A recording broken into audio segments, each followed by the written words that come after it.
اعوذ باللہ السمیع العلیم من الشیطان اللعین الرجیم بسم اللہ الرحمن الرحیم الحمد للہ الذی کما ہوا احلف والصلاة والسلام علی خیر خلقہ محمد المصطفیٰ نخبۃ الانبیاء خاتم النبیین صلوات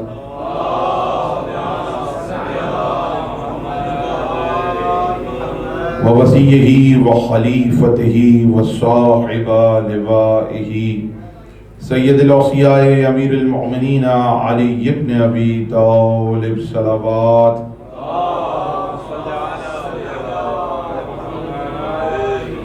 وعطرتہ الطیبین الطاہرین المعصومین المظلومین ولعن اللہ علی اعدائہم اجمعین اما بعد فقد قال اللہ تبارک و تعالی فی القرآن المبین بسم اللہ الرحمن الرحیم ذالک الکتاب لا ریب فیہ صلوات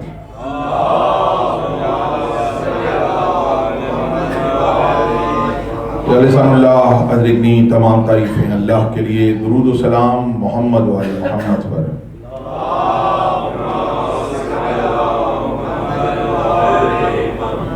مامی اکرام عشر سجادیہ پہلی تقریر آپ حضرات سماعت فرما رہے ہیں۔ قبل اس کے کہ کچھ گزارشات آپ کی خدمت میں پیش کروں، ایک درخواست ہے، تھوڑا سا زحمت فرما کے آگے تشریف یہاں آگے کی صفحیں پر کر دیں، بس آگے کی صفحیں پر ہو جائیں، باقی سب مولا تھوڑا سا زحمت فرما کے یہ آگے حصے میں آ کے بیٹھ جائیں۔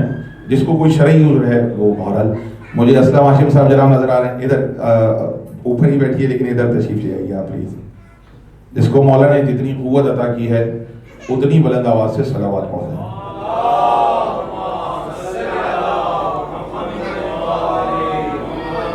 مومن کرام،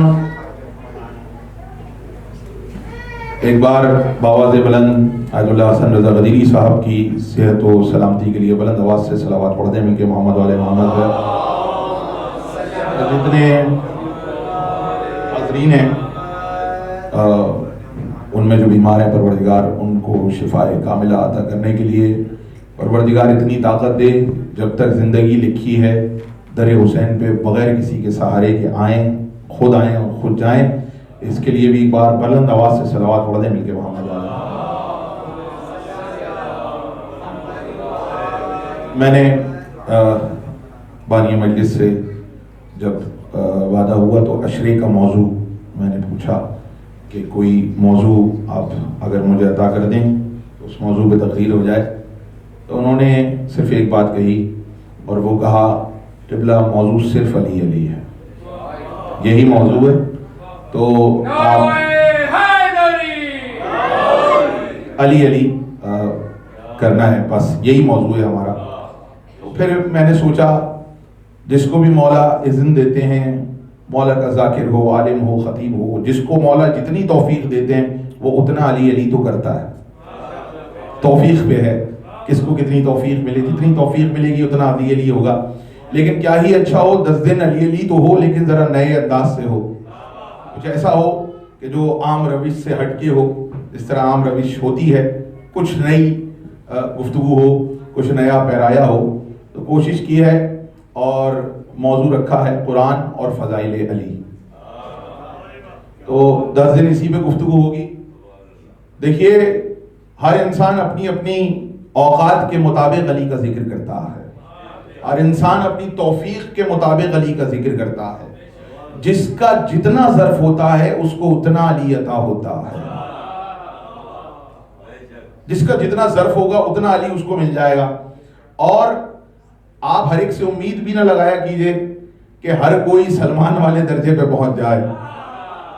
ہمارے یہاں مسئلہ یہ ہے، علی کی محبت ایک ایسی چیز ہے، کائنات میں ہر شے، ہر کامیابی ایسی ہے کہ وہ انسان چاہتا ہے اسے تنہا ملے۔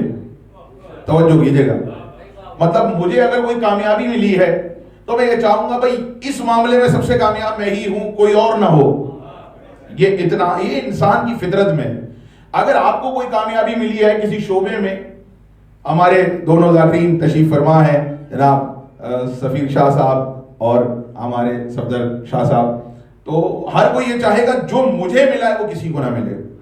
جیسی گاڑی میرے پاس ہے ایسی گاڑی کسی کے پاس نہ ہو سب کو دے اللہ، لیکن جیسی میرے پاس ہو ایسی کسی، جیسا موبائل میرے پاس ہو، جو چیزیں مجھے ملی ہیں وہ صرف مجھے ہی ملیں، وہ فضیلتیں کسی اور کے پاس نہ جائیں. کائنات میں واحد علی کی محبت ہے اور علی کی معرفت ہے کہ ہر بندہ یہ چاہتا ہے یہ بھی بھائی میری والی معرفت پہ آ جائے. ہر بندے کی یہ خواہش ہے کہ بھائی یہ بھی میری جگہ پہ آ جائے، نیچے کیوں ہے، آؤ تمہیں تھوڑے سے علی کے فضائل سناؤں، آؤ تمہیں تھوڑی سی علی کی معرفت عطا کروں. ہر بندہ چاہتا ہے، سلمان چاہتے ہیں ابو ذر بھی سلمان ہو جائے، ابو ذر چاہتے ہیں مقداد بھی ابو ذر ہو جائے.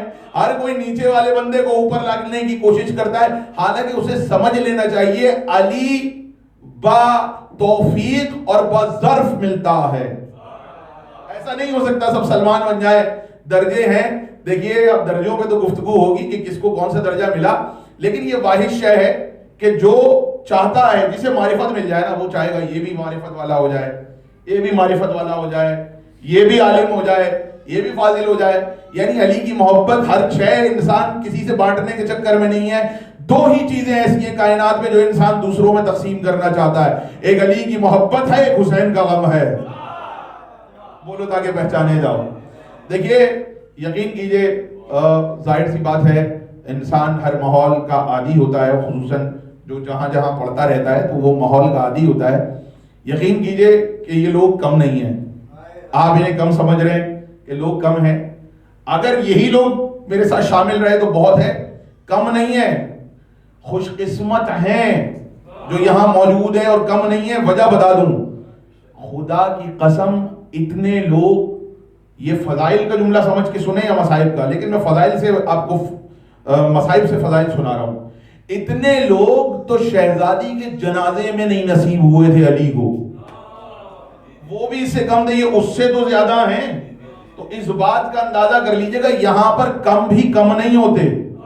آپ کہیں گے پتہ نہیں ذل ثقلین نے کہاں سے جملہ کہہ دیا، 7 لوگ شریک ہوئے تھے، صرف 7 لوگ. مصائب کی روایت کہ شہزادی کے جنازے میں صرف 7 لوگ شریک ہوئے تھے، لیکن رسول اللہ نے اور مولا علی نے ان کے بھی فضائل بیان کر دیے، اور ائمہ سے ان کی فضائل میں بھی حدیث ہے. انہوں نے کہا یہی 7 لوگ ہیں جن کی وجہ سے آسمان سے بارش برستی ہے. بولو تاکہ پہچانے جاؤ. یہی 7 لوگ ہیں جن کی وجہ سے زمین سے غلہ اگتا ہے. یہی 7 لوگ ہیں جن کی وجہ سے کائنات میں ہوائیں چل رہی ہیں. یہی 7 لوگ ہیں جن کی وجہ سے سب کچھ ہو رہا ہے. تو سمجھ میں آیا کیوں؟ حالانکہ 7 تھے لیکن پوری دنیا ان کے صدقے میں چل رہی ہے.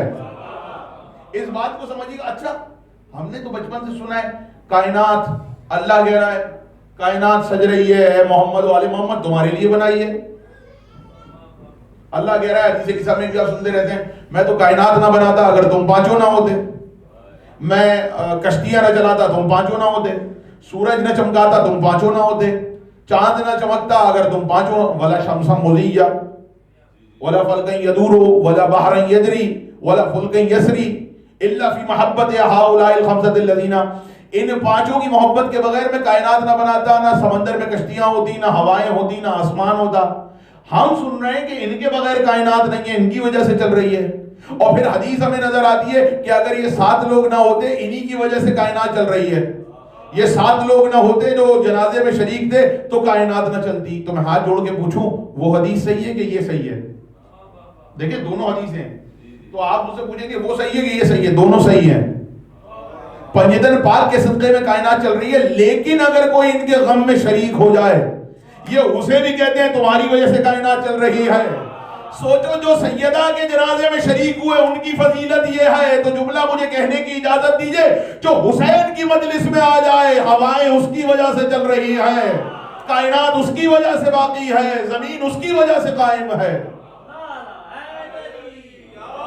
جو ان کے غم میں آ جائے اس کی وجہ سے کائنات چل رہی ہے. تو دیکھیے میں نے آپ کے سامنے ذالک الکتاب لا ریب فیہ، بڑی مشہور آیت ہے، ھدی للمتقین، سورہ بقرہ شروع اس سے ہوتی ہے، بچے کو پہلے پڑھنے کے سکھایا جاتا ہے. ذالک الکتاب لا ریب فیہ، اس کتاب میں کوئی شک نہیں ہے. ریب کہتے ہیں شک کو، اس میں شک کا لفظ نہیں ہے. ذالک الکتاب لا ریب فیہ، ریب کہتے ہیں شک کو، وسوسے کو. حالانکہ وسوسہ بھی قرآن کا لفظ ہے، لیکن ریب کہتے ہیں شک کو. اس کتاب میں کوئی شک نہیں ہے. ریب کا لفظ شک کے لیے استعمال ہوتا ہے. جس کے دل میں شک ہو اسے کہتے ہیں کہ بھئی اس کے دل میں ریب ہے. اللہ اپنی کتاب کو کہہ رہے ہیں ذالک الکتاب لا ریب فی، اس کتاب میں کوئی شک نہیں ہے. اور وہی کتاب رسول پڑھ پڑھ کے عیسائیوں کو سنا رہے ہیں اور وہ نہیں مان رہے ہیں. توجہ ہے کہ نہیں ہے؟ رسول اللہ عیسائیوں کے سامنے وہی کتاب پڑھ کے سنا رہے ہیں، وہی کتاب روزانہ پڑھ کے سنا رہے ہیں. آ رہے ہیں عیسائیوں کا وقت موبائلے سے پہلے، اور رسول اللہ وہی کتاب پڑھ پڑھ کے سنا رہے ہیں، اسی سے دلیلیں دے رہے ہیں. وہ کہہ رہے ہیں نہیں عیسیٰ اللہ کے بیٹے. کہا کیوں بھائی دلیل کیا ہے تمہارے پاس؟ کہہ رہے ہیں ان کا عیسیٰ کا باپ نہیں تھے. رسول اللہ نے کہا پھر ان سے پہلے تو آدم کا حق ہے، کیونکہ ان کی نہ ماں تھی نہ باپ تھا. بولو تاکہ پہچانے جاؤ، مشہور بات ہے. میں کسی آپ کو منزل پہ لے کے آ رہا ہوں، نہ ان کا ماں تھی نہ ان کا باپ تھا، تو زیادہ حق تو ان کا ہے. تو جب تھک گئے سب کتابوں کے دلائل دے دے کے، تو رسول نے فرمایا اب ایسی کتاب لاؤں گا جس کو رد نہیں کر سکتے. ذالک الکتاب لا ریب فیہ. اگر ہم صرف اس کو قرآن سمجھیں گے تو اس کا مطلب کیا ہے؟ دیکھیں کتاب الگ ہے، قرآن الگ ہے، دونوں میں فرق ہے. اب آپ کہیں گے نہیں جو کتاب ہے وہی قرآن ہے، جو قرآن ہے وہی کتاب ہے. نہیں، دونوں میں فرق ہے. کتاب اور ہے، قرآن اور ہے.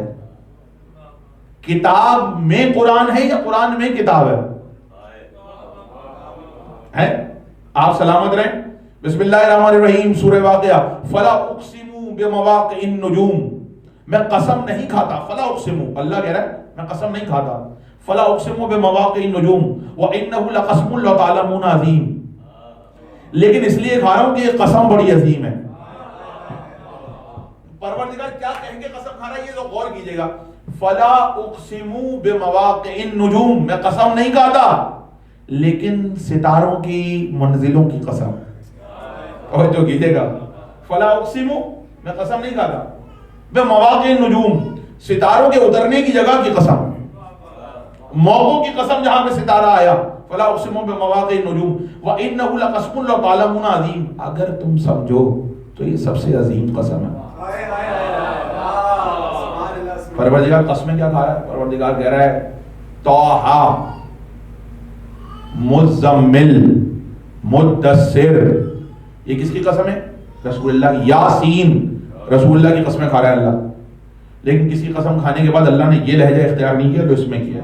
اچھا اپنی قسمیں بھی کھاتا ہے اللہ. اپنی قسم بھی 4 طریقے سے کھاتا ہے. واللہ، باللہ، تلہ اور للہ.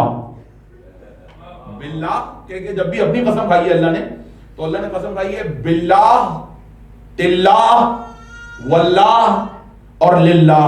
علماء نے اس کے ذیل میں ایک جملہ لکھا ہے، اگر کہیں تو عرض کر دوں اور بیدار ہو میرے ساتھ شامل ہو تو سنا ہوگا آپ نے. کیا کہتا ہے پروردگار اپنی قسمیں صرف 4 طریقوں سے کھاتا ہے، کوئی 5واں طریقہ نہیں ہے.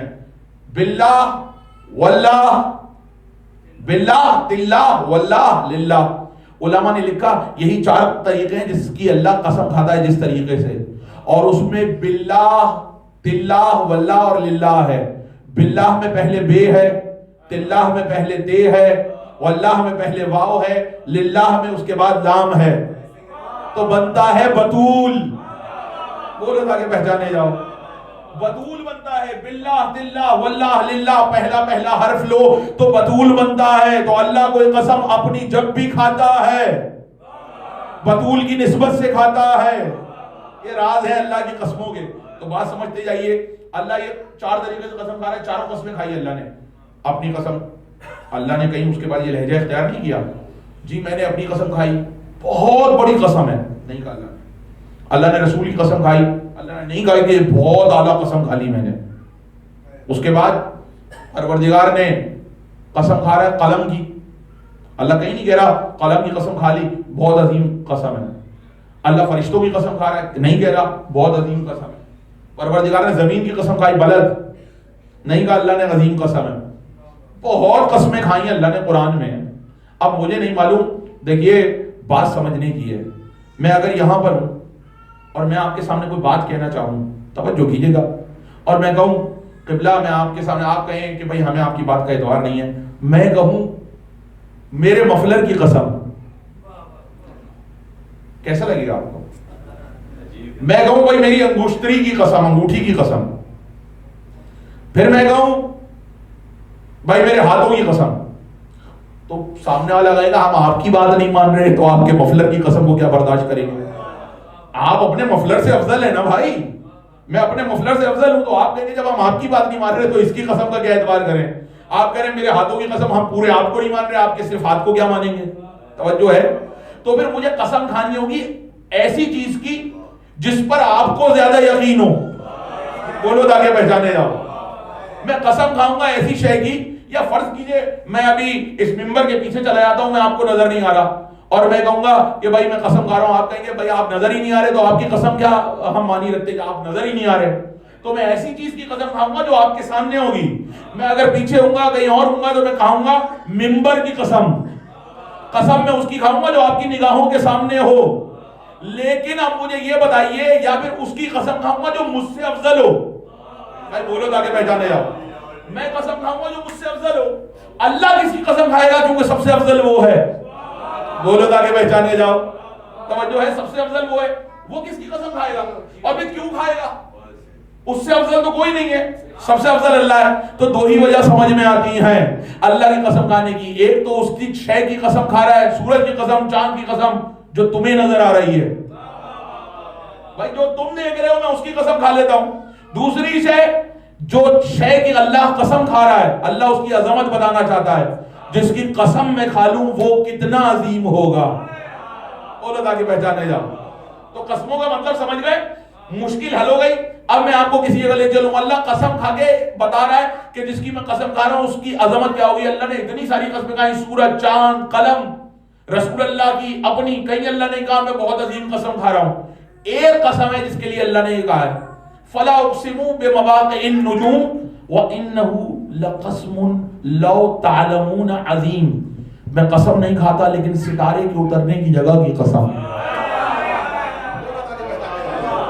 میں قسم نہیں کھاتا لیکن ستارے کے اترنے کی جگہ کی قسم، وانه لقسم لو تعلمون عظیم، اگر سمجھو یہ بہت عظیم قسم ہے۔ پروردگار اپنی قسم کھا کے نہیں کہا عظیم قسم ہے، پروردگار توجہ میری طرف اپنی قسم کھا کے نہیں کہا کہ یہ بہت بڑی قسم ہے، رسول کی قسم کھا کے نہیں کہا بہت عظیم قسم ہے، پروردگار تو نے فرشتوں کی قسم، سورج چاند ستاروں کی قسم کھا کے نہیں کہا عظیم قسم ہے، یہ کس مقام کی ستارے کے اترنے کی جگہ کی قسم کھا کے کہہ رہا ہے یہ عظیم قسم ہے؟ پروردگار کیوں ہے؟ ہو سکتا ہے جواب ہے دیکھو تو ستارہ سیدہ کے گھر پہ اترا ہے، ستارہ سیدہ کے گھر پہ اترا ہے، تو اس در کی اللہ قسم سمجھو، جس در کی اللہ قسم کھا رہا ہے اس در کو کہہ رہا ہے عظیم قسم ہے، جس کی قسم کھا کے اللہ کہہ رہا ہے کہ یہ عظیم قسم ہے، وہ در کتنا عظیم ہوگا؟ در عظیم ہے، جبھی تو رسول اللہ نماز کے لیے آتے ہوئے سلام کرتے ہیں، جاتے ہوئے سلام کرتے ہیں، تو در کی عظمت یہ ہے، تو جو در کے اندر ہے ان کی عظمت کیا ہوگی؟ در کی عظمت یہ ہے کہ اللہ عظیم قسم کھا رہا ہے۔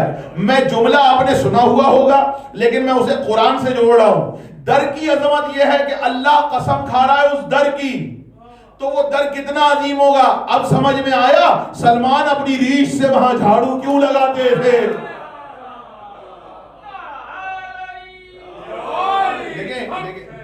دیکھیں اس کے لیے دو جملے میں نے آپ کو سمجھانے کے لیے کہہ دیا، جھاڑو لگاتے تھے، لیکن جھاڑو پھیرنا محاورہ ہے اور برا مایوب سمجھا جاتا ہے، ایسے ہی اسلام عاشق صاحب، جھاڑو پھیرنا مایوب سمجھا جاتا ہے۔ جھاڑو وہاں لگائی جاتی ہے جہاں کچرا ہو، بولو تاکہ پہچانے جاؤ۔ توجہ ہے؟ ہم کہتے تو رہتے ہیں سلمان اپنی ریچھ سے جھاڑو لگاتے تھے، جھاڑو وہاں لگائی جاتی ہے جہاں کچرا ہو اور جہاں کوئی خرابی ہو۔ جس در والوں کے لیے، گھر والوں کے لیے اللہ کہہ رہا ہے یطہرکم تطہیرا، اللہ کہہ رہا ہے ہم نے ویسے پاک کیا جو پاک کرنے کا حق ہے۔ اس در پہ کون جھاڑو لگائے گا؟ جس کو اللہ پاک کر چکا ہو، جسے اللہ نے پاک رکھا ہو، اس در پہ جھاڑو کون لگائے گا؟ جھاڑو اس جگہ لگائی جاتی ہے جہاں صفائی مقصود ہو۔ یہ تو جملہ سنیے گا، یہ صحنے طاہر نہیں ہے، یہ طاہر در نہیں ہے صرف کہ آپ کہیں صحن طاہر ہے، اس کے لیے ایک ٹرم استعمال ہوتی ہے، جو زیارت پہ گئے وہ دیکھیں گے، اس کے لیے ایک ٹرم استعمال ہوتی ہے، اس ٹرم کا نام ہے صحن مطہر. بولو تاکہ پہچانے جاؤ جس کو جتنی قوت عطا کی ہے. صحن مطہر، طاہر بھی ہے مطہر بھی ہے. طاہر کوئی بھی ہو سکتا ہے، آپ وضو کریں گے پاک ہو جائیں گے، میں وضو کروں گا میں پاک ہو جاؤں گا، مصلی پہ آنے کے قابل ہو جائیں گے، میں وضو کروں گا زخانے میں آنے کے قابل ہو جاؤں گا. توجہ ہے، اسے کہیں گے پاک. مطہر اسے کہتے ہیں جو دوسرے کو بھی پاک کر دے. بولو تاکہ پہچانے جاؤ. مطہر اسے کہتے ہیں جو دوسرے کو بھی پاک کر دے. لوگوں کے صحن طاہر ہوتے ہیں، امام کا صحن مطہر ہوتا ہے جو دوسروں کو بھی پاک کر دے. کتنا پاک کر دے بتاؤں؟ اتنا پاک کر دے کہ اگر اس کے صحن میں کوئی شراب لے جائے تو سرکہ بن جاتی ہے. اللہ اکبر. نجف کا معجزہ ہے، کوئی شراب لے کے چلا جائے تو وہ سرکہ بن جاتی ہے. اس دور میں میر انیس نے کہا تھا شراب بنتی ہے سرکہ علی کی ہیبت سے. یہ معجزہ نہیں دیکھا کہیں سوائے نجف. بیدار ہیں؟ ذرا جس کو مولا نے جتنی قوت دی اتنی بلند آواز سے صلوات پڑھ دیں تاکہ بات آگے عرض کروں. دیکھیں میں یہ خیال کیے بغیر کہ مجھے معلوم ہے وقت کا احساس ہے، اپنے وقت میں بات مکمل کر دوں گا، لیکن یہ خیال کیے بغیر میرے سامنے کتنے لوگ ہیں، کون کون ہے، میں علی کے فضائل ویسے ہی پڑھوں گا جیسے پڑھنے کا حق ہے. آپ ویسے سن لیے گا جو سننے کا حق ہے. ٹھیک ہے؟ اپنی استطاعت کے مطابق جتنا میرا بنتا ہے اتنی اس کے مطابق آپ کو 100% ڈیلیور کروں گا، کوشش کروں گا. صلوات پڑھیں مل کے محمد والے محمد. شراب بنتی ہے سرکہ علی کی ہیبت سے، معجزہ نہیں دیکھا کہیں سوائے نجف. اگر اللہ نہ کرے کوئی مکے شراب لے جائے گنہگار ہوگا نا گنہگار. لعنت ہے اس پر جو اتنی پاک جگہ پر لے کر جائے. ایسا ہی ہے، لیکن وہ شراب ہی رہے گی، سرکہ نہیں بنے گی. کہیں اور لے جائے، مسجد میں لے آئے، لعنت ہے جو لے کر آئے، لیکن وہ سرکہ نہیں بنے گی. علی کا صحن ہے، ادھر پہنچی ادھر سرکہ بن گئی. توجہ ہے، علی کا صحن ہے. کیوں؟ ایک جملہ کہہ دوں، علماء سے آپ نے سنا ہوگا، ایک جملہ کہہ دوں، اس لیے کہ علی صرف اسے نہیں کہتے جو بلند ہو. سرکار تحفہ ہوگا اگر میں اپنی بات آپ تک پہنچا پایا. آپ نے کیا سنا ہے؟ علی کسے کہتے ہیں جو بلند ہو. یہی سنا ہے نا. یہ علی کی نامکمل تعریف ہے. بولو تاکہ پہچانے جاؤ. مجھے معلوم ہے کہ میں نے بڑا جملہ کہہ دیا ہے، لیکن یقین کیجئے علی صرف اسے نہیں کہتے جو بلند ہو. علی ایسے بلند کو کہتے ہیں جو اپنے سے منسوب ہونے والی ہر شے کو بلند کرتا جائے. توجہ ہے تازہ. علی اسے کہتے ہیں جو اپنے سے منسوب ہر شے کو بلندی عطا کر دے. اگر فرشتے اس کے در پر آئیں، جب تک دور رہیں گے فرشتے رہیں گے، اس کے در پر آئیں تو سید الملائکہ جبریل بن جاتے ہیں. سید الملائکہ بن جاتا ہے، ملائکہ کا سردار ہے. جو پہلے آیا وہ ملائکہ کا سردار. پتھر اس کے در سے دور رہے تو پتھر ہوگا، اس کے در پہ آ جائے تو در نجف بن جاتا ہے. در نجف دیکھیں، کاش پورا موضوع ایک تقریر کا در نجف ہو. کوشش کروں گا تو اس پہ گفتگو کریں گے، لیکن ایک بات یاد رکھیے گا، در نجف، در کہتے ہی پتھر کو، در کہتے ہی پتھر کو. در نجف، نجف کا در، موتی کو بھی کہا جاتا ہے، اور اس کے بہت ساری وسیع رینج ہے اس کے معانی کی. لیکن عام طور پہ جب تک در رہے گا، موتی سیپ میں بنتے ہیں، موتی سیپ میں بنتے ہیں اور کہیں بنتے ہیں. علی اس ہستی کا نام ہے جو بغیر سیپ کے موتی بنا دیتی ہے. اس ہستی کا نام ہے. اور اب جملہ مجھے نہیں معلوم کیسے سنیں گے، میں فضائل کا جملہ کہہ رہا ہوں. علی اس ہستی کا نام ہے جو بغیر سیپ کے موتی بنا دیتا ہے. توجہ ہے، پانی برسے گا، برسنے کے بعد اسے، اچھا پہلی بارش جو نوروز کے بعد ہوتی ہے اسے کیا کہتے ہیں؟ اس کے پانی کو آب نیساں، یعنی نوروز کے بعد جو پہلی بارش ہوتی ہے وہ انہوں نے کہا ہے کہ جی اگر وہی قطرہ سیپ میں جائے تو موتی بنتا ہے، سانپ کے منہ میں جائے تو زہر بنتا ہے. بولو تاکہ پہچانے جاؤ. بارش کا پہلا قطرہ سیپ میں جائے تو موتی بن جائے، سانپ کے منہ میں جائے تو زہر بن جائے۔ تو ایک بات تو طے نا، بارش تو اللہ کی رحمت ہے، لیکن سیپ میں جا کے موتی بنتی ہے، سانپ میں جا کے اب دونوں کا لفظ سین سے شروع ہو رہا ہے اور آخر میں دونوں کے پے آ رہا ہے۔ توجہ کیجئے گا، سیپ میں جائے تو موتی بن جائے، سانپ کے منہ میں جائے تو زہر بن جائے۔ میں نے کیا کہا تھا، علی توفیق کے مطابق ملتا ہے تو پریشان نہ ہونا۔ اگر علی کا ذکر مومن کے کانوں میں جائے تو سبحان اللہ نکلتی ہے، منافق کے کانوں میں جائے تو شجرہ کھول دیتی ہے۔ بات پہنچ رہی ہے؟ دیکھیں میرے بھائی نے جتنی زور سے نعرہ حیدری لگایا، آپ کا جواب اتنی زور سے نہیں آیا۔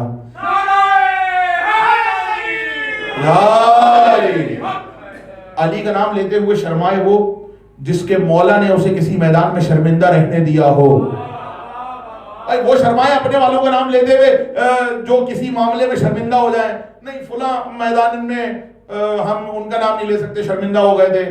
علی نے تو کسی میدان میں شرمندہ ہی نہیں ہونے دیا، جنگ ہو، کاغذ ہو، قلم ہو، خطبے ہو، علم ہو، مسجد ہو، محراب ہو، مصلی ہو، رہوار ہو، علی تو کہیں، اسی لیے تو علی نے کہا کائنات میں علی کے علاوہ کوئی نہیں کہہ سکتا فزت برب الکعبہ، میں کامیاب ہو گیا۔ لوگ ترجمہ، اچھا اس میں بھی راز ہے، کہیں تو عرض کر دوں، صلوات پڑھیں مل کے محمد والے محمد پہ۔ دیکھیے علماء کو سنے ہوئے لوگ بیٹھے اور بچپن سے علماء کو سن رہے ہیں، ایسے حضرات ہیں، یقیناً آپ بڑے بڑے علماء کو سنا ہوگا، اور اسلم ہاشم صاحب بھی تشریف فرما ہیں، علماء کے خاندان بانی ہے اس مجلس کا۔ لیکن ایک جملہ عرض کرنا چاہوں گا، آپ نے فزت برب الکعبہ کی بہت ساری تعریفیں سنی ہوں گی، بہت ساری سنی ہوں گی، ایک مجھ سے بھی سن لیجئے۔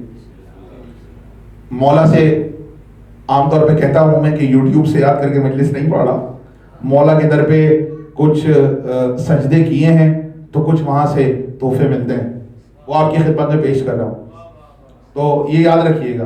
بہت آپ نے تعریفیں سنی ہوں گی فزت برب الکعبہ، اس میں لوگ پریشان بھی ہوتے ہیں، علی کامیاب ہو گئے، یہ کون سی بات ہے؟ علی تو کامیاب تھے بھائی، علی ناکام کب ہوئے جو علی کہہ رہے ہیں میں کامیاب ہو گیا؟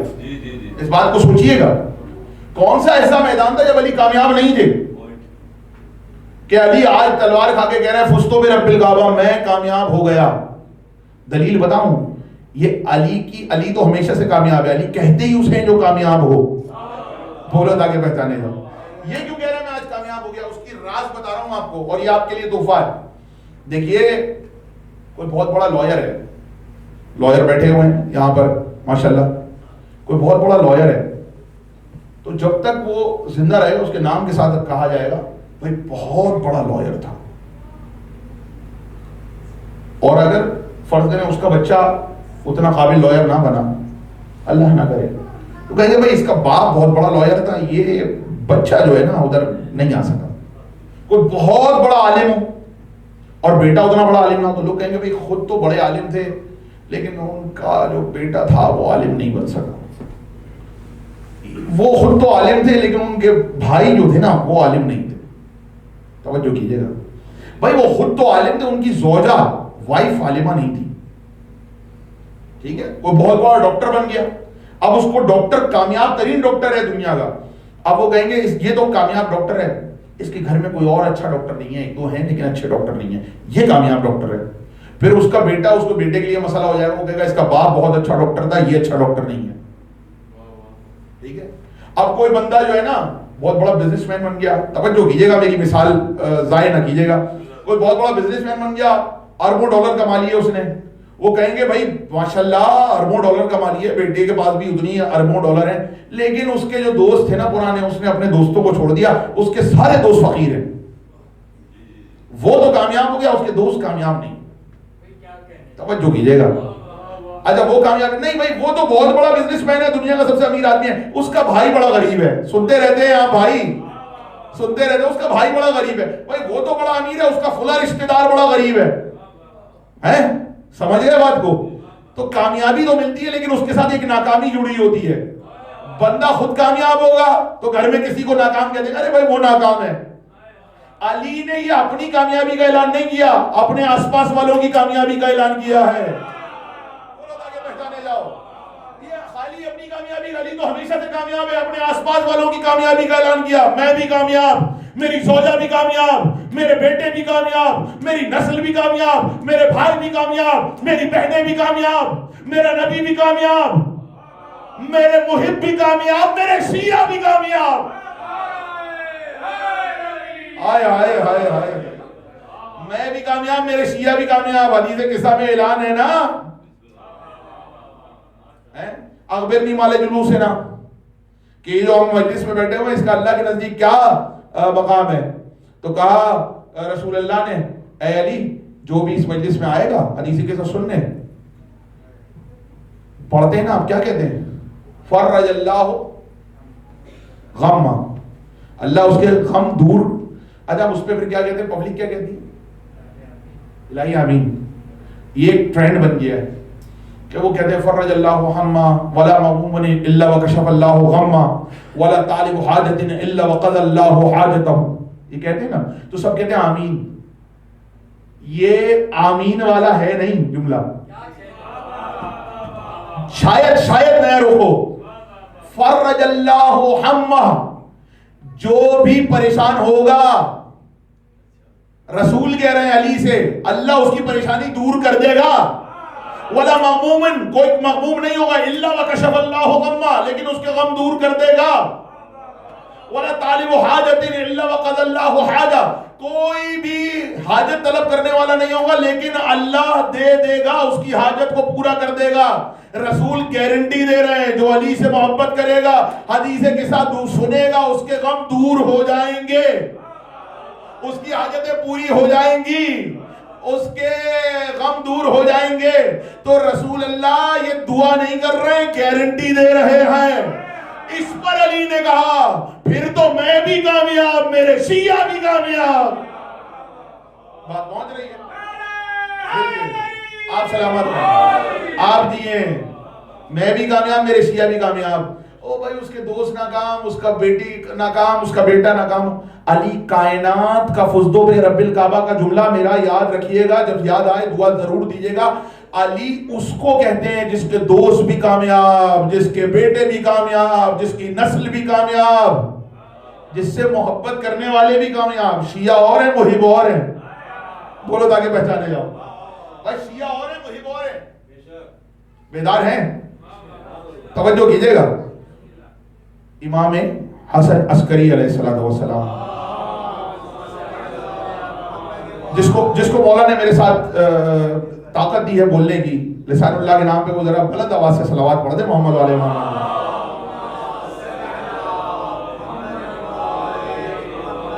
امام 11ویں امام کا دور ہے، اور 11ویں امام اپنے حجرے میں تشریف فرما. اچانک باہر شور ہوا، امام باہر تشریف لائے، دیکھا جلادوں نے، کوڑے مارنے والوں نے، سپاہیوں نے ایک بندے کو پکڑ رکھا ہے. توجہ، اسے ہاتھ پکڑ کے کھڑا کیا. امام کے دروازے پہ آواز دی، دستک دی. امام باہر تشریف لائے، کہا مولا اے حسن عسکری علیہ السلام، یہ ہم نے اس کو چوری کرتے ہوئے پکڑا ہے، ہم اس کے سزا دینے کے لیے لے آ رہے تھے، اس کو کوڑوں کی سزا ملی ہے، تو ہم سزا دینے کے لیے لے کے جا رہے تھے. اچھا اس میں بھی شرائط ہوتی ہیں، ہاتھ کاٹنے کی، ہر بار ہاتھ نہیں کاٹے جاتے. اگر غلام چوری کرے گئے تو ہر ایک کے ہاتھ نہیں کاٹے جاتے. اس میں بھی کچھ فقہی مسائل ہیں، ابھی وہ ڈسکس نہیں کر رہا. کلیئر اس لیے کر دیا تاکہ کوئی پریشان نہ ہو کہ چوری میں تو ہاتھ کاٹے جاتے ہیں، یہ کوڑے کیوں لگ رہے ہیں. سزائیں مختلف ہوتی ہیں. تو جگہ ہے کہ کہاں سے چوری کیا اس کے لیے الگ سزا ہے، اس کے لیے بڑے معاملات ہیں. غلام ہے تو اس کے ہاتھ نہیں کاٹے جائیں گے. توجہ ہے، غلام اگر مالک کی چوری کرے گا تو اس کے ہاتھ نہیں کاٹے جائیں گے، غلام کی سزا ہی آتی ہے. توجہ ہے، تو سارے معاملات یہ سمجھیے گا. اب کیا ہوا کہ اسے لے کے آ رہے تھے، کہا ہم جب اسے کوڑے لگانے لے کے آ رہے تھے، اس نے کہا میں امام حسن عسکری کا شیعہ ہوں. تو ابھی سپاہی کے دل میں مولا کی محبت تھی کہ نا مولا میں لے کر آ گیا، یہ آپ کا شیعہ مولا. اگر امام کہتے ہیں ہاں شیعہ ہے تو بچ جائے گا کوڑے لگنے سے. توجہ ہے کہ نہیں؟ توجہ تقریر خاتمے کی طرف بڑھی ہے. امام حسن عسکری نے دیکھا کہ نہیں یہ ہمارا شیعہ نہیں ہے. اب وہ چلا رہا ہے مولا میں آپ کا شیعہ ہوں. امام نے کہا نہیں یہ ہمارا شیعہ نہیں. سپاہیوں نے اب تو پہلے تو ہلکے سے پکڑا ہوا تھا, اب جو پکڑ کے سپاہی چلے کھینچتے ہوئے, اور وہ کہہ رہا ہے مولا میں آپ کے در پہ لے کر آیا تھا, میں آپ کا شیعہ ہوں. امام نے کہا نہیں یہ ہمارا شیعہ نہیں ہے. سپاہی لے کے اسے چوک میں پہنچے, سزا بھی چوک میں دی جاتی تھی. چوک میں لے کے گئے, اسے لٹایا, دو لوگوں نے ہاتھ پکڑے اور پاؤں پکڑے. اب وہ کوڑے مارنے کے لیے تیار ہو گیا سپاہی, توجہ ہے کہ نہیں ہے. اس نے زور سے کوڑا مارا. اب جو کوڑا مارا, کوڑا اس کے لگنے کے بجائے زمین پہ لگ گیا.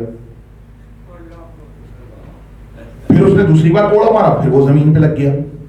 اس نے ایک اور کو بلا لیا, دونوں آمنے سامنے کھڑے ہوئے, دونوں نے کوڑے مارنے شروع کیے تو ان کا کوڑا واپس آ کے ان کو لگنے لگا. توجہ ہے کہ نہیں ہے. بہار الانوار علامہ مجلسی اب کوڑے مار رہے ہیں, کوڑا واپس آ کے اس کے اوپر پڑ رہا ہے. اب وہ پریشان کہ ہم اس کو مار رہے ہیں, کوڑا ہم ہی کو آگے لگ رہا ہے. اب اس نے کہا بھائی تم بھی ہاتھ چھوڑو. اب وہ جو تھا کوڑے کھا رہا تھا وہ بھی ذرا جوش میں آ گیا. اس نے بھی کہا ہاں بھائی آ جاؤ مارو. اب چاروں مل کے اس کو کوڑے مار رہے ہیں, ایک کوڑا بھی اس کو نہیں لگ رہا. توجہ ہے کہ نہیں ہے. کوڑے کبھی اس کو لگ رہے ہیں کبھی اس کو لگ رہے ہیں. ایک کوڑا انہوں نے کم سے کم 70-80 کوڑے برسائے ہوں گے, اس کو ایک بھی نہیں لگا. کبھی اس کو لگے کبھی اس کو لگے کبھی اس کو لگے. تو مسکرانے لگا کہ میں نے کہتا تھا میں حسن عسکری کا شیعہ ہوں, بولو تاکہ پہچانے جاؤ. لیکن مسئلہ تو یہ ہے کہ امام شیعہ نہیں مان رہے.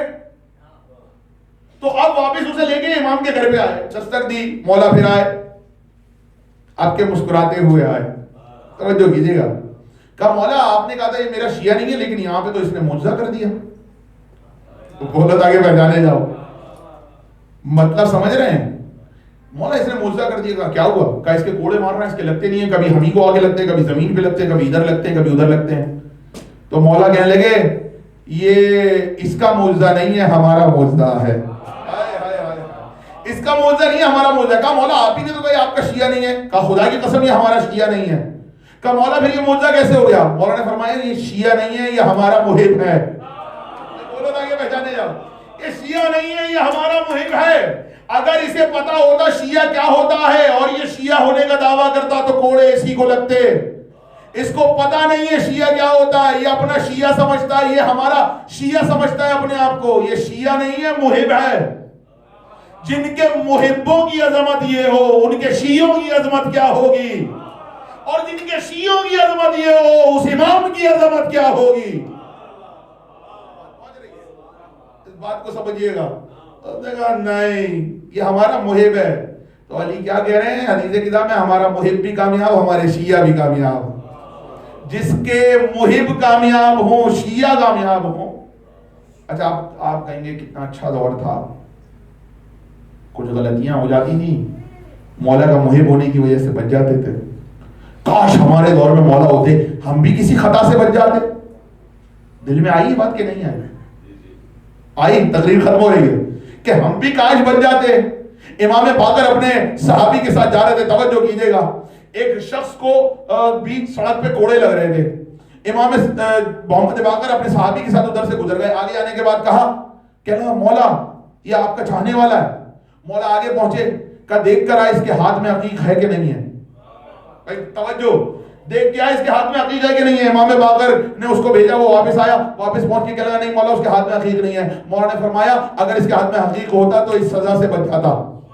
بولو آگے پہچانے, عقیق ہوتا تو اس سزا سے بچ جاتا. توجہ ہے کہ نہیں ہے. عقیق پہننے کی وجہ سے نہ جانے کتنی سزائیں ہیں جس کے ہم اور آپ حقدار ہوتے ہیں. پورے دن میں نہ جانے کتنے ایسے گناہ جس کے ہم سزا کے حقدار ہوتے ہیں, لیکن عقیق ہمیں اس سزا سے بچا لیتا ہے. امام باقر نے فرمایا ہے, تو میرا جملہ تو ضائع نہ کرو گے, عقیق میں یہ فضیلت کہاں سے آئی کہ وہ آپ کو سزا سے بچا لے. امام نے فرمایا اس لیے کہ عقیق نے علی کی ولایت کا اعلان کیا تھا. بولو بولو بولو یا علی. عقیق نے علی کی ولایت کا اعلان کیا تھا. سب سے پہلے عقیق نے پتھروں میں کہا تھا علی ولی اللہ, تو اس کو یہ فضیلت ملی کہ اب وہ پیروں میں نہیں رہے گا, ہاتھوں میں آ جائے گا. ارے آپ کہیں گے اور اس سے اوپر کی عظمت بتاؤں, صرف ہاتھوں میں نہیں آیا, جب مرتے وقت جائیں گے تو منہ میں رکھ کے جائیں گے. ہائے ہائے کہاں بیٹھے ہوئے ہیں, بتانے کی ضرورت تو نہیں ہے ذہین مجمع کو کہ ہمارا مومن جب مرتا ہے اس کے دہن میں کیا رکھتے ہیں؟ بھائی بولیے کیوں بھائی کیوں رکھتے ہیں؟ وجہ کیا ہے؟ کہنا ہے کہ پیاس کو بجھاتا ہے. ہاں حدیث ہے, حدیث رسول کی حدیث ہے کہ پیاس کو بجھاتا ہے. کہنا ہے اسی وجہ سے رکھتے ہیں, علماء بھی یہی بیان کرتے ہیں اسی وجہ سے رکھتے ہیں. ایک جملہ مجھ خادم کا بھی سن لیجیے, اس لیے کہ یہ وہ پتھر ہے جس نے سب سے پہلے لا الہ الا اللہ محمد رسول اللہ علی ولی اللہ وشیتہ خیر البریہ ان سب کا اعلان کیا تھا. اللہ خالی اللہ محمد علی کا اعلان نہیں کیا تھا, یہ آپ کے لیے تحفہ ہے. عقیق وہ پتھر ہے جس نے لا الہ الا اللہ محمد رسول اللہ علی ولی اللہ وشیتہ خیر البریہ کا اعلان کیا تھا. علی کے شیعہ بھی کامیاب ہیں, سب سے بہتر ہے. تو یہ پتھر وہ ہے جو صرف اللہ رسول اور علی کا کلمہ نہیں پڑھتا, آپ کا بھی ذکر کرتا ہے. تو عقیق علی علی کرتا رہتا ہے ہر وقت, اس لیے دہن میں رکھے جاتے ہیں. جب فرشتے امام کا نام پوچھے تو زبان میں لکنت نہ آئے, زبان میں لکنت نہ آئے, اس لیے دہن میں علی علی. تو عقیق کی فضیلت یہ ہے, آپ کو سزا کے حقدار ہیں آپ, لیکن عقیق ہونے کی وجہ سے اللہ نہ جانے کتنی سزاؤں سے ہو گئی تقریر. اللہ کتنی سزاؤں سے آپ کو بچا لیتا ہے, حالانکہ آپ سزا کے حقدار ہوتے ہیں. یعنی عقیق میں یہ طاقت ہے اس پتھر میں کہ آپ کی سزا کو معاف کروا سکتا ہے. آخری جملہ ہے فضائل کا, عقیق میں طاقت ہے کہ مومن کی سزا کو معاف کروا سکتا ہے. کیوں؟ اس لیے کہ یہ علی علی کرتا ہے. اگر پتھر بھی علی علی کرے گا تو مومن کی سزا کو معاف کروانے کا حق رکھتا ہے. اب سمجھ میں آیا رسول نے کیوں کہا جس کے ذکر کرنے والا پتھر مومن کی سزا معاف کروا دیتا ہے, وہ علی اگر جنت کے راستے میں کھڑا ہو کے کہہ دے اے جہنم یہ تیرا ہے یہ میرا ہے,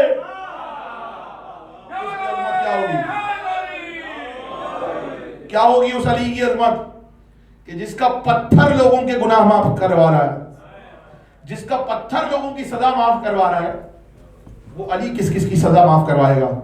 اسی لیے تو رسول نے کہا علی کی محبت گناہوں کو ایسے کھاتی ہے جیسے آگ لکڑی ہو گئی تقریر.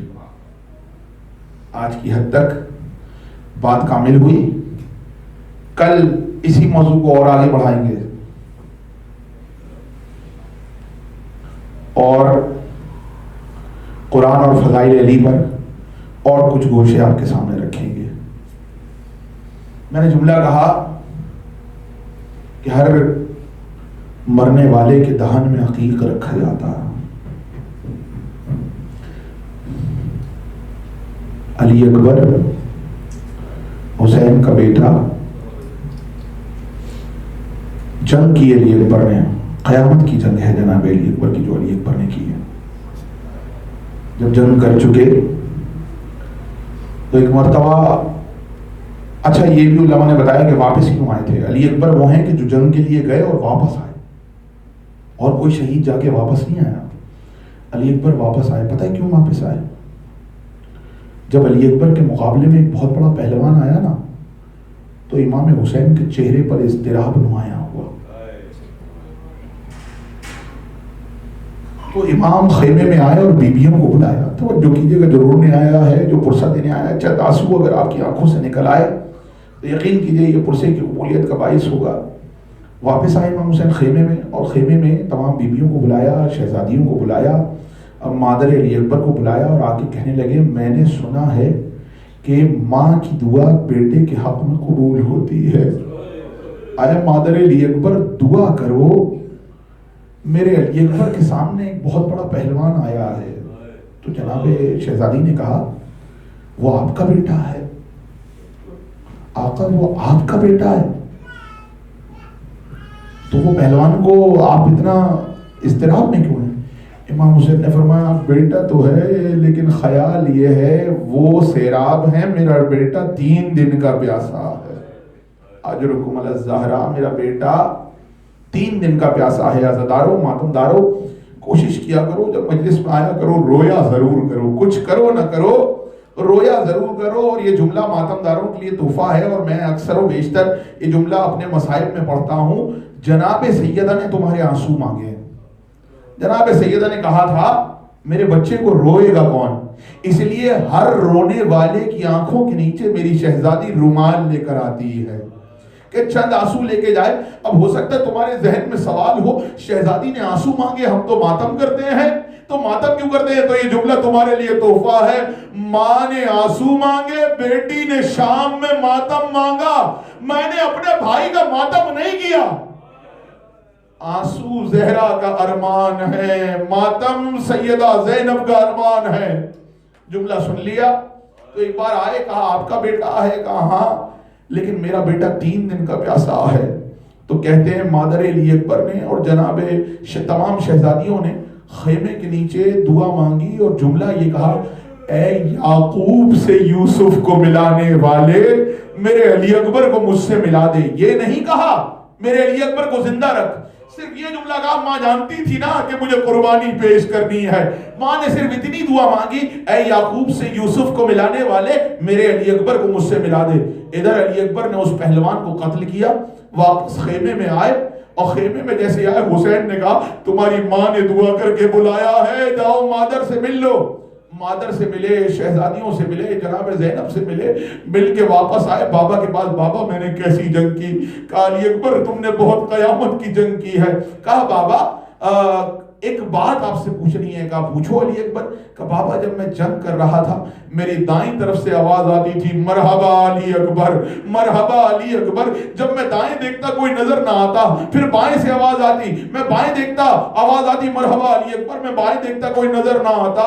حسین رونے لگے، کہنے لگے علی اکبر علی کو بڑا ارمان تھا محمد مصطفیٰ کی جنگ دیکھے، آج علی میرے لال تیری جنگ دیکھنے آئے تھے، تو شبیہ مصطفیٰ ہے نا۔ یہ آواز علی اکبر کی تھی۔ علی اکبر جانے لگے، جاتے جاتے ایک جملہ کہا، میرا جملہ یاد رکھنا، ہر مرنے والے کے دہن میں عقیق رکھا جاتا ہے، بتا رہا ہوں کیوں رکھا جاتا ہے۔ جاتے جاتے کہنے لگے بابا ایک جامع آپ کی سبیل ہو سکتی ہے؟ میں علی اکبر سے پوچھوں علی اکبر آپ کو تو پتا ہے 3 دن سے پانی نہیں ہے؟ نہیں، دنیا کو بتانا چاہتے تھے، جامع آپ کی سبیل ہو سکتی ہے؟ امام حسین نے کہا میرے لال میرے پاس پانی کا ایک قطرہ بھی نہیں ہے۔ کہا پھر بابا چلے میں جاتا ہوں۔ کہا علی اکبر تم نے مجھ سے مانگا بھی تو کس وقت میں مانگا؟ علی اکبر میں تمہارے لیے ہر خواہش پوری کرتا ہوں، لیکن باپ اس وقت کچھ کر نہیں سکتا۔ علی اکبر کہا اچھا ایسا کرو، ہم جب پیاسے ہوتے تھے رسول اللہ ہمیں اپنی زبان چسایا کرتے تھے، علی اکبر میری زبان کو چوسو۔ کہتے ہیں علی اکبر نے ایک بار زبان کو دہن میں لینے کی کوشش کی، ایک بار گھبرا کے پیچھے ہٹے، کہا بابا آپ کی زبان تو مجھ سے بھی زیادہ خشک ہے، بابا آپ کی زبان مجھ سے بھی زیادہ خشک ہے۔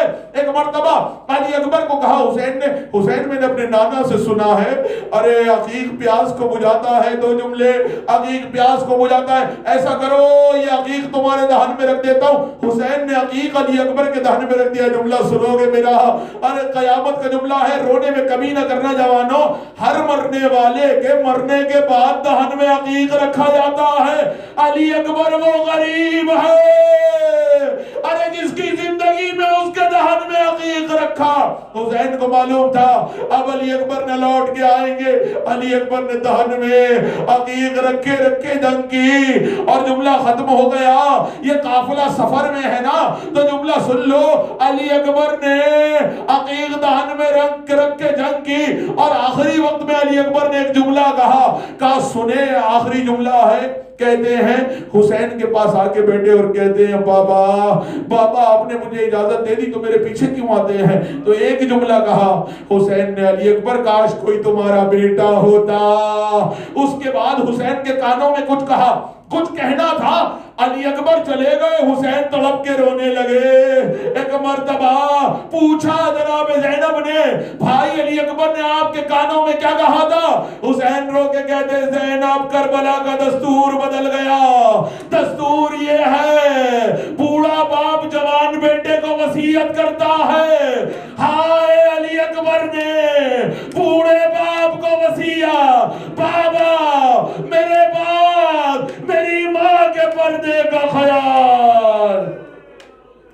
الا لعنت اللہ وعلی قوم الظالمین واعدائهم اجمعین فسيعلم الذين ظلموا أي منقلب ينقلبون۔ ماتم حسین۔